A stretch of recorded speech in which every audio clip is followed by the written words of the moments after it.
ऐसी नारी हमेशा नरक में जाती है।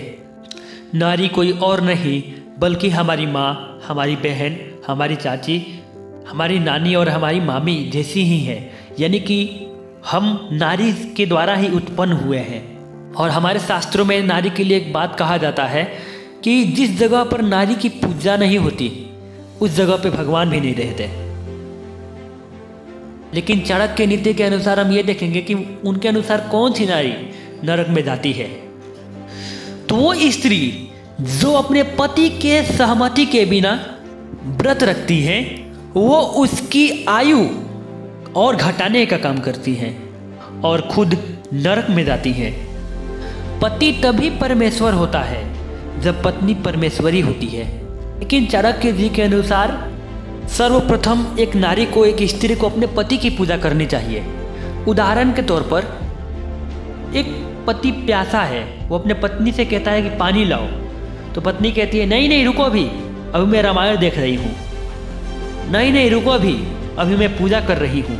तो वो कैसी पूजा है? अगर उस नारी को लगता है कि वो पूजा करके स्वर्ग को प्राप्त करेगी तो यह उसका भूल है, क्योंकि पति का अपमान करके, पति का निरादर करके कोई भी स्त्री स्वर्ग में नहीं जा सकती। चाणक्य नीति। हाँ, यह बात सही है कि पति तभी परमेश्वर है जब पत्नी परमेश्वरी। सच में वो पत्नी है ही नहीं जो अपने पति की हित नहीं चाहती।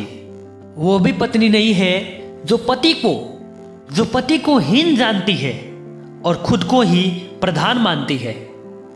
पास है तो झगड़ा तो चलते रहेंगे, लेकिन फिर भी साथ निभाना ही तो प्यार कहलाता है। एक सातों जन्म का तो नहीं पता, लेकिन कम से कम इस जन्म में तो एक दूसरे का साथ निभाना ही चाहिए। एक बाइक के दो पहिए होते हैं, पति और पत्नी। बिना एक के बाइक कभी चल ही नहीं सकती। बिल्कुल उसी प्रकार पत्नी भी होती है। एक पत्नी की सुंदरता उसके रूप से नहीं है, बल्कि उसकी सुंदरता इस चीज से है कि वो कितना पतिव्रता है। रूप से तो वेश्या भी बहुत खूबसूरत होती है, लेकिन सच्चे पत्नी का धर्म निभाने वाला ही सराहनीय है। एक समय के बाद आपके माता पिता भी या तो आपका साथ छोड़ के चले गए होंगे या फिर आपका साथ छोड़कर चले जाएंगे। आपका बेटा भी शादी के बाद अपने परिवार में मस्त हो जाएगा और आपकी बेटी भी ससुराल चली जाएगी। अगर आपके पास कोई बचेगा तो वो है आपका पति, अगर पति के पास कोई बचेगा तो वो है पत्नी। पड़ोसी, बेटा, सब कोई कह सकता है कि हम आपके साथ हैं, लेकिन अगर कोई साथ होता है और अगर कोई साथ हो सकता है तो वह है पति और पत्नी, अगर चाहे तो। क्योंकि दुनिया केवल कहती है, जरूर समय पर साथ कोई नहीं रहता, बेटा बेटी कोई नहीं, बस एक पति और पत्नी ही अर्थात जीवन साथी ही आपके जीवन का साथी होता है। तो इसी विचार के साथ मैं रवि प्रकाश आप सभी से विदा लेता हूँ। वीडियो को पूरा देखने के लिए और चैनल को सब्सक्राइब करने के लिए आपका बहुत बहुत धन्यवाद।